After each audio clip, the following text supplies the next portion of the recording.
Council and National Security Council, there is a clear indication that some sections of the country are deliberately excluded by the President owing to his choice of appointees. Mr. President does not have an option. What we have seen has been a deliberate, I repeat, a deliberate misreading of the Constitution as to the powers of Mr. President.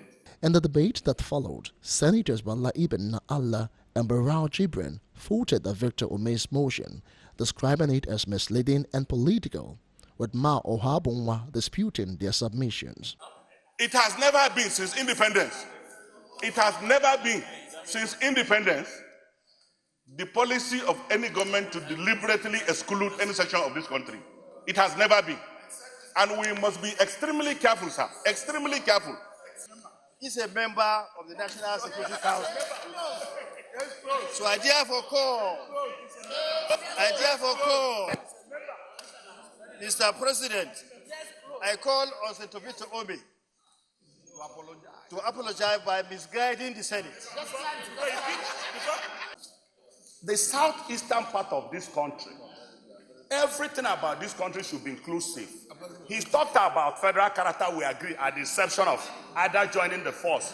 But what we have said is that if you look at the National Council, which is made up of about 8 or beyond number of persons, I don't see anything difficult for Mr. President to use his powers, because the Constitution has given his power to appoint such other persons as the President may decide to appoint. Ruling on the controversial matter, the Senate President Bukola Saraki conceded that reaching a consensus on the motion is impossible.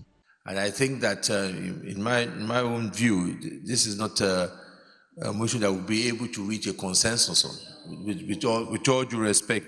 And I don't think that we have raised the points. I think the points are well raised. And I think I would like to rule that what you have raised is noted. And I think that it is the best way for us to guide ourselves on this matter. With all sincerity, the points, you cannot argue the points, neither can you argue what's in the Constitution. Senator Victor Ome had prayed the Senate to urge President Buhari to, among other things, appoint an officer from the Southeast as service chief for equitable representation of the people of that section of the country in the National Defense Council and National Security Council. But the prayers in the motion were discarded owing to the ruling of the Senate President. In the meantime, the Independent National Electoral Commission (INEC) Act 2010 Amendment Bill has passed third reading in the Senate. This fourth version of the document housing Nigeria's electoral guidelines and procedures was passed following a class-by-class consideration at the Committee of the Whole during Tuesday's plenary. The new Electoral Act, among other issues, provides for the use of card readers and any other technological devices in conducting elections. The Electoral Act also addresses the problem of omission of candidates' names and party logos, as well as identifies the criteria for substitution of candidates, as well as limit of campaign expenses. The report of the Joint Committee on INEC was presented by its chairman, Senator Suleiman Nazif. If at the point of display or distribution of ballot papers by the Commission, a candidate or his agent discovers that his name, the name or logo of his party is omitted, a candidate or his agent shall notify the Commission, and the Commission shall A. postpone the election to ratify the omission, and B. appoint another date to conduct the election not later than 90 days. Where the election is postponed due to omission of a political party's name or logo, the Commission officer responsible for such printing of party names or logo commits an offense and is liable on conviction to imprisonment for 2 years or a fine of 2 million naira or both. Following the Senate's passage of the Electoral Act Amendment Bill for the fourth time, the Senate President Bukola Saraki is confident that he will get presidential assent this time around. A bill for an act to amend the provisions of the Electoral Act number 6, 2010 to further improve the electoral processes and further related matter 2018 is read the third time and passed. Also, the House of Representatives has called on the Nigerian police to carry out thorough investigation in order to fish out the perpetrators of these crises in Kaduna and bring them to book. The House also urged the security agents to intensify their efforts in ensuring the release of the abducted paramount ruler. The lawmaker made this call on Tuesday during plenary at the Green Chamber of the National Assembly, following the consideration of motions sponsored by Yakubu Bade from Kaduna State on the killing, abduction, and destruction of properties in parts of the state. We want to live together, and for any development to take place, there is no way we continue to segregate ourselves along religious lines or ethnic lines. It will never work. I'm so pained that this is not the first time this thing is occurring in our country. Let me be particular in Kaduna State. For B, no person shall be held in slavery or servitude. While C, Mr. Speaker, says no person shall be asked to perform any forced or compulsory labor. With this, Mr. Speaker, I see no reason why our people should be killed in such a way that the Constitution does not allow.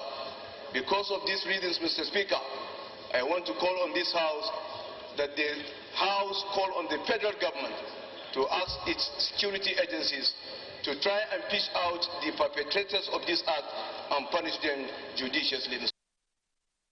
In response to the motion, the lawmaker said religious intolerance remains the key issue responsible for the crisis that has engulfed some areas in Kaduna State in recent times.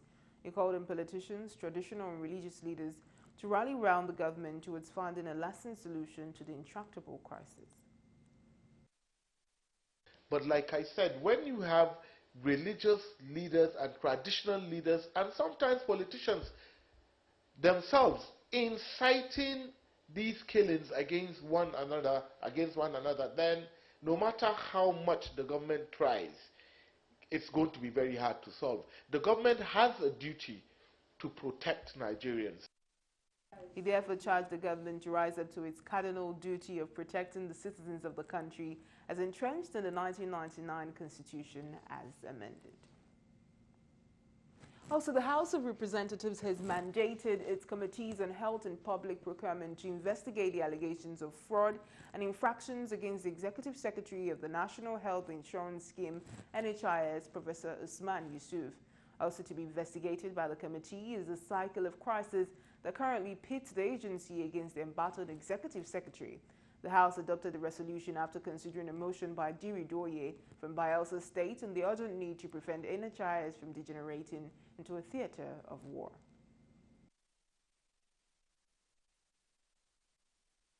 The Executive Secretary, who was so queried and suspended, was returned to office, as we were told, from the presidency. And you will recall, there is a joke in the country now of our former secretary to government when the newsman asked him that the presidency said this. He retorted and said, who is the presidency? But because everybody knows that the procedure for punishing this man, especially as seen from the other side, has been breached. Honorable Doye has brought out clearly the issues of, fighting the issues of corruption or fighting corruptions as are embedded in this issue. Are we no longer a country of rules and regulations? That bothers me, Mr. Speaker.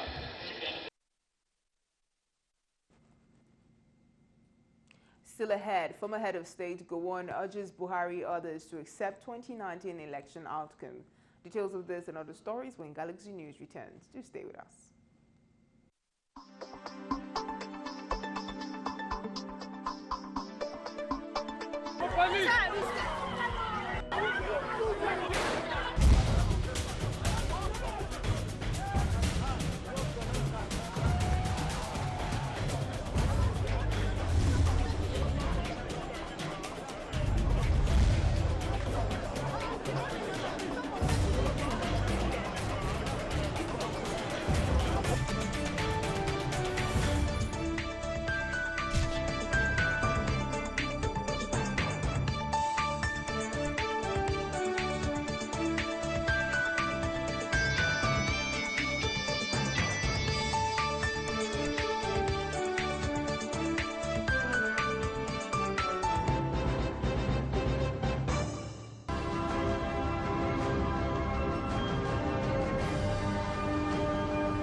Welcome back. You're still watching Galaxy News. For more updates and latest news, you can visit our website at galaxytvonline.com. Subscribe to our YouTube channel at youtube.com/GalaxyTV Nigeria. You can follow and interact with us on our Facebook page at facebook.com/GalaxyTV or tweet at us at GalaxyTV. Don't forget to follow and tag us on our Instagram page at Official Galaxy TV. Our social media platforms are user-friendly and can always accommodate your live updates and comments. Former head of state of Nigeria, General Yakubu Gowon, has appealed to incumbent President Muhammadu Buhari, Atiku Abubakar, presidential candidate of the People's Democratic Party, and others to accept the outcome of the next year's elections in the interest of peace and unity. Speaking with journalists after opening an exhibition in honor of Emeritus Professor Oladipo Akinkugbe at the University College Hospital Ibadan, the former head of state disclosed that unity is important for progress in the country. Gowon charged all political gladiators in the country to emulate the action of the former president Goodluck Jonathan, who at the end of the last presidential election accepted the outcome in good faith. That rally I would hope we will have, and so that we can have a peaceful and an election, that is credible, and people should accept the result, for the sake of Nigeria. Gowon says he decided to champion the cause of unity based on the conviction that peace remains the basis of all forms of growth and development. I will do my best, but I know that I cannot do it alone. I need the support of all Nigerians. I need the prayers of all Nigerians, and for us to cooperate and then make sure that we keep this country one in the true sense of it. In their separate remarks, the Chairman Board of Management of the University College Hospital, Ibrahim Shatima, and the Chief Medical Director of the hospital, Professor Temitope Alonge, lauded the contributions of Professor Akinkugbe to the development of the hospital and health sector in general.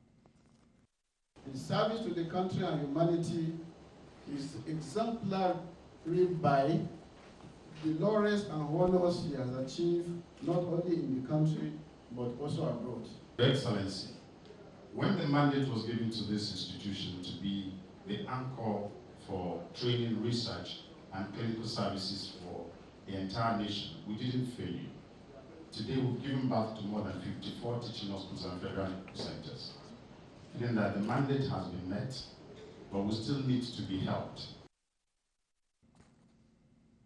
Moving on.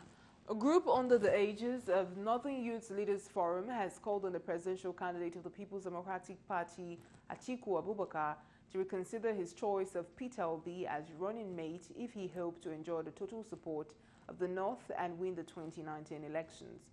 The group, which claimed it serves as the umbrella body for 46 youth organizations in the North with over 6 million members, equally threatened to mobilize massively against the PDP if Atiku sticks to Obi as his deputy. National chairman of the group, Comrade Elliot Afio, made this known on Tuesday in Abeokuta while speaking with newsmen. Afio, who disclosed that the body had been instrumental to the electoral victories of successive presidents since 1999, including the incumbent President Muhammadu Buhari, said NYLF played a critical role in reconciling Atiku with Obasanjo. Afio added that the group had on Monday night met with former President Olusegun Obasanjo to make his position known on the matter. He explained that Obi is tagged as anti-North and a major sponsor of the indigenous people of Biafra, IPOB, by masses of the Northerners.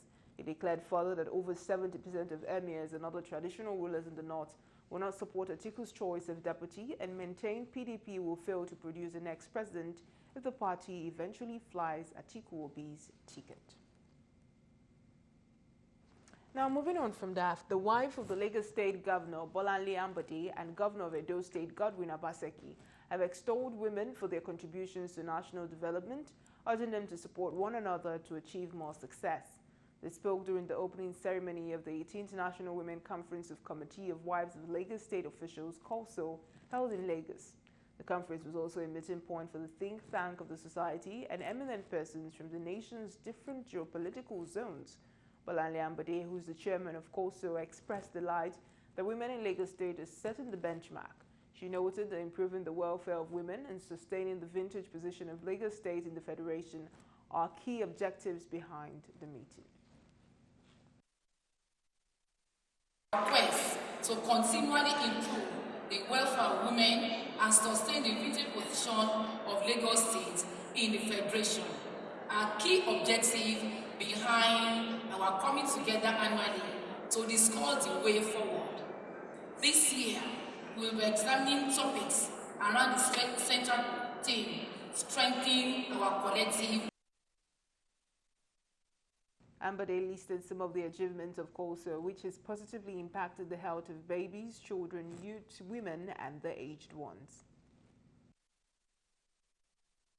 2 years ago, we upgraded the ear, nose, and throat department of the Lagos Island General Hospital, ODO, while also sponsoring water operation for some women. Last year, we continued our intervention by donating portable auto-read OAE's equipment to 4 general. Also at the event was a presentation of the Inspirational Woman Award to Tony Shokefu Bello, popularly known as T.Y. Bello, for outstanding work in photography and creativity arts.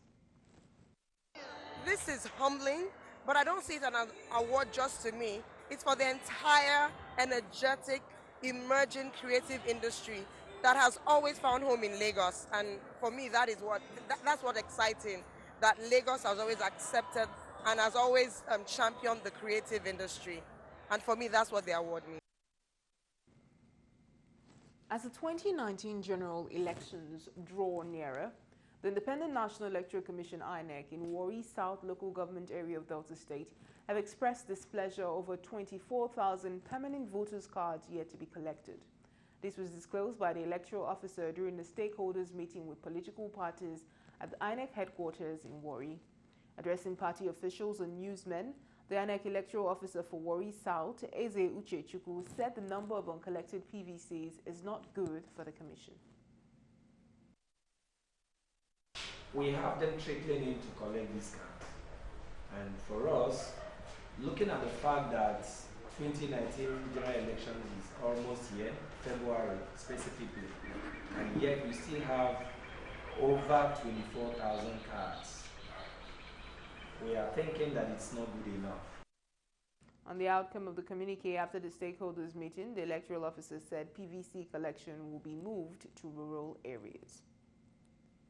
The stakeholders agreed on the movement of PVCs to the ROA collation centers in order to facilitate and encourage enhanced collection of PVCs by the owners, especially the rural area. You're still watching Galaxy News. More stories after the break. Do stay with us.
Welcome back.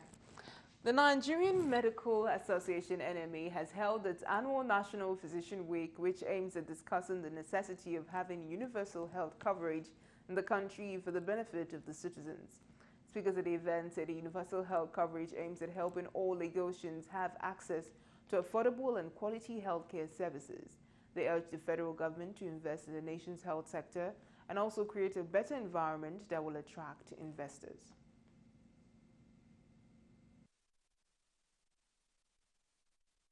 Health cannot be politicized. That is what I can say.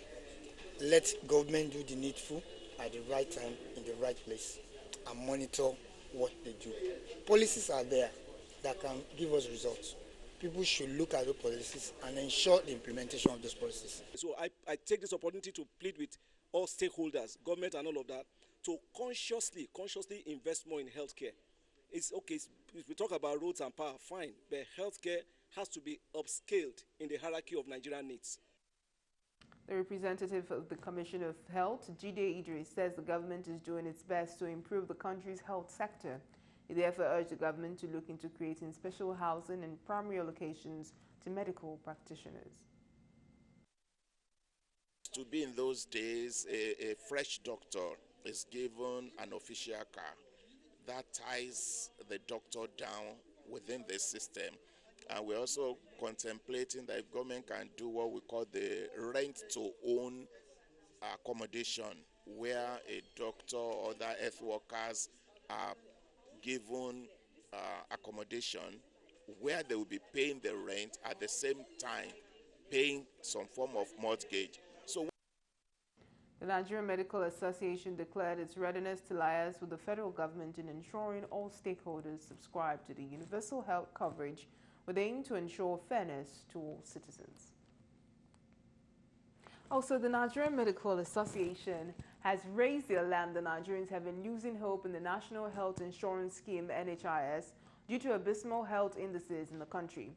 The chairman of the association in Oyo State, Dr. Akin Shodikbo, while addressing journalists in Ibadan as part of activities marking the 2018 Physicians Week entitled Universal Health Coverage, Leaving No One Behind, said the program has only covered 5% of the citizens since inception. Correspondent Kunle reports that Dr. Shodikbo noted that due to these lapses, the government needs to improve enrollment into the scheme, stressing that some African countries have shown that removal of user fees increase the utilization rates of healthcare services. There is urgent need to improve enrollment in our NHIS from the current less than 5% coverage. Nigerians are increasingly losing hope in NHIS as a tool, which is vital to the attainment of universal health coverage. On quackery and other unethical practices, the chairman of the Nigerian Medical Association in Oyo State accused the federal government of complexity, stressing that the inability of the government to constitute the Council of Medical and Dental Council of Nigeria has been responsible for these lapses. Another reason for the inability of the MDCN to tackle the medical quackery related practices is the failure of the federal government to constitute the council. It is worthy of note that the act setting up the MDCN reiterated that, I quote, the council shall be a body corporate with perpetual succession, meaning from the act the council is not supposed to be dissolved at any particular time. But right now, I'm sure in the last 5 years or 4 years, the council has not been in session. He revealed that the association, in line with best practices, introduced Doctor's Stamp in 2017 to check the proliferation of quackery and related practices, adding that all medical and dental practitioners should key into these strategic anti-quackery measures in order to safeguard the health of Nigerians.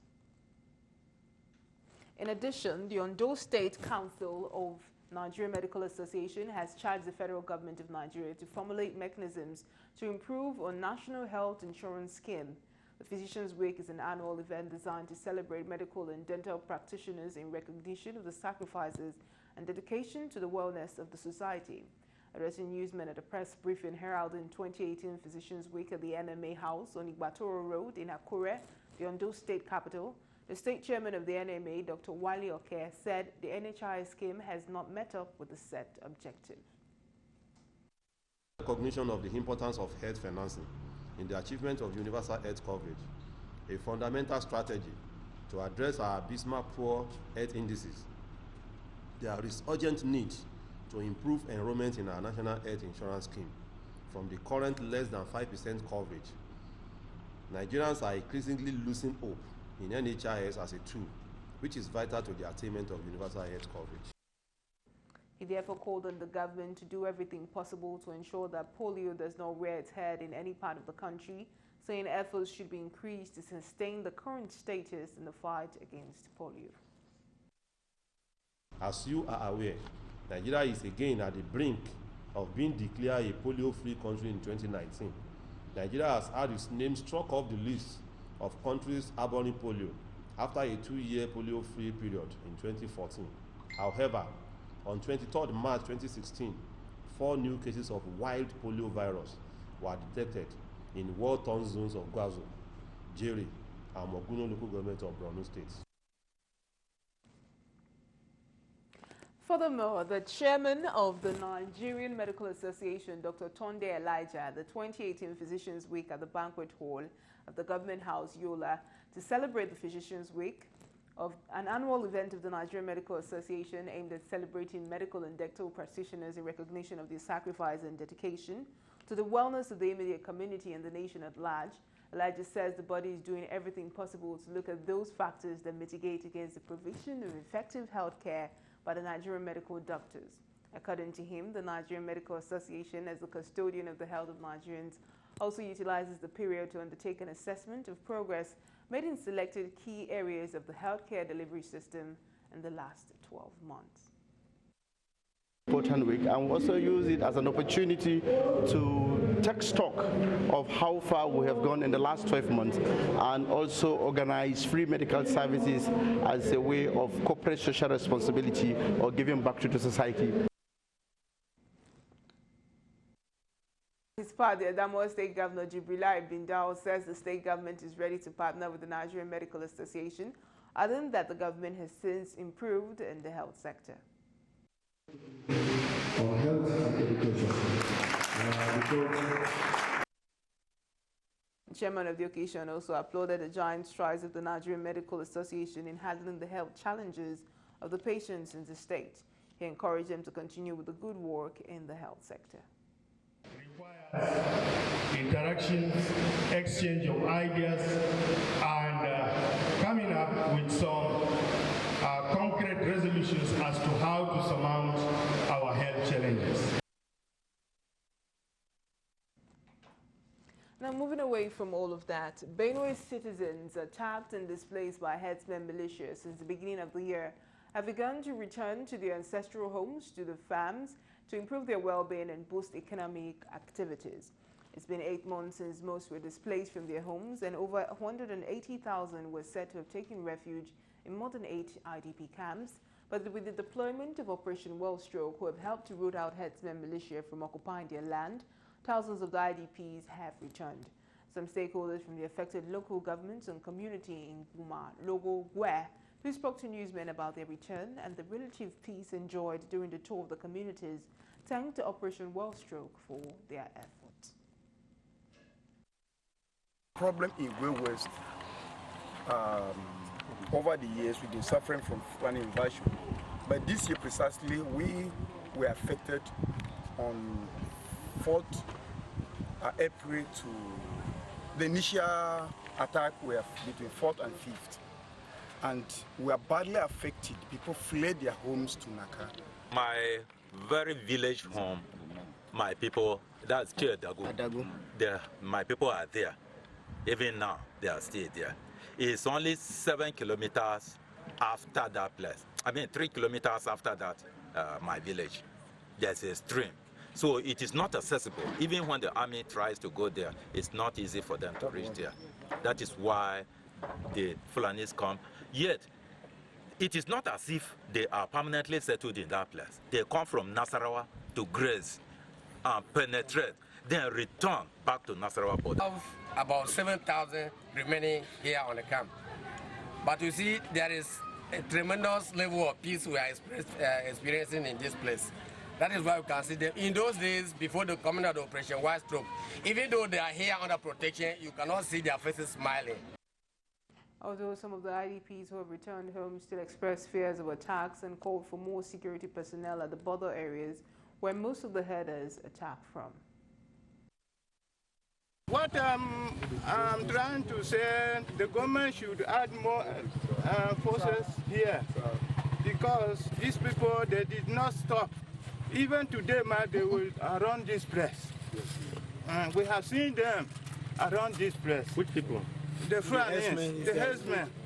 So the government should add more forces for us. The security situation is very, very good now. The tension has come down. Everybody that was outside has come back. We are very peaceful here. The first commander of the operation, Wellstroke, says not more than 100,000 have so far returned home, assuring them that he will give them security. And at times, it's actually beyond my own bandwidth. I can provide this environment for them to go back. But whether they will now go back or not depends on the form of assistance that the government is ready to provide for them. Meanwhile, Captain Ogene Karo, the Sector 2 commander who spoke to journalists, says a lot has been done, except for some areas with difficult terrains. But the security advisor to the state governor said the state government will support to ensure relative peace. For now, the security situation has increased tremendously. The armed herdsmen that usually cross all the way from Nasarawa, they've all been pushed back away, back to Nasarawa due to our operations. So for now, there is no security challenges for now. As for the operation itself, part of the reason we're here is because there's a lot of successes that have been recorded on the part of the troops. Otherwise, me and you will not be here where we're standing. So we thank God for that, and we want to commend the commander of the operation for his efforts. While the troops expressed high morale, the two-star general promised Benue people that all IDPs will return before December ending. You're still watching Galaxy News. Up next is business. Do stay with us.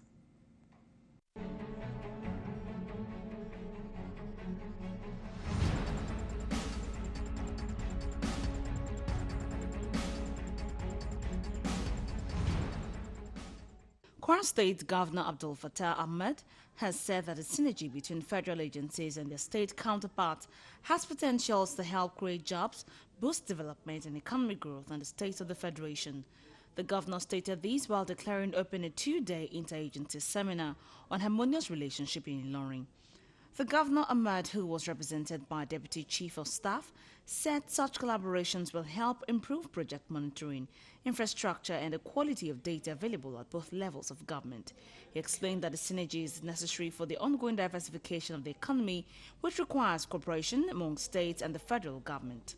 This seminar themed, working together to sustain harmonious relationship for growth and development, testifies to our willingness to strengthen collaboration towards the shared objective of developing our state and indeed our country. In his remarks, the convener of the seminar, Umar Balogun, who is a special assistant to the governor on conflict resolution, said the event was designed to create a venue for interaction and cross-fertilization of ideas to promote peaceful coexistence. The interagency seminar is to accomplish engaging of stakeholders, improve ideas, promote peace, culture and productivity mindset, interagency and intergovernmental synergy, community involvement, mechanization and promotion of employee-based conflict management and resolution. Similarly, the State Commissioner for Information also calls for adequate information among the agencies in order to bring unity and development. Yes, it is because if care is not taken and we don't make use of the potentiality in our togetherness, it could get down to a breakage of peace. So he is rather being proactive rather than waiting for a conflict to arise to which we will be seeking for a solution. He wants to prevent it. In the meantime, Nigerian exporters and other foreign firms who are in the habit of exporting goods on the ground and without documentation have run into issues as the Nigerian Customs Service have stopped such exports from leaving the country. The Apapa Area Command NTS confirmed this when it stated that about 2,000 containers laden with various items for export had been halted at the Lagos port complex due to improper documentation. The controller of the command, Abubakar Bashir, who stated this, said one shipping line alone was in possession of 2,000 containers without proper documentation. He noted that there were other shipping lines with varying numbers of containers. For a long time, undocumented exports had remained a trend in the country, even as the Central Bank of Nigeria created the Exporters and Investors window to encourage more exporters to repatriate the proceeds of their trade. Big businesses operating in Nigeria take the federal government and stipulated regulations for granted, the Minister of Finance, Zainab Ahmed, declared. Ahmed, who was responding to a question on the recent sanction that was imposed on MTN Nigeria Communications Limited by the Central Bank of Nigeria, while speaking during a session at the 24th Nigerian Economic Summit in Abuja, stated that the telecommunications firm only provided what the CBN requested after the bank ordered it, and some affected deposit money banks to refund about $8.1 billion. The CBN had asked the banks and MTN to refund the money over what it described as flagrant violation of extant laws and regulation of the Federal Republic of Nigeria, including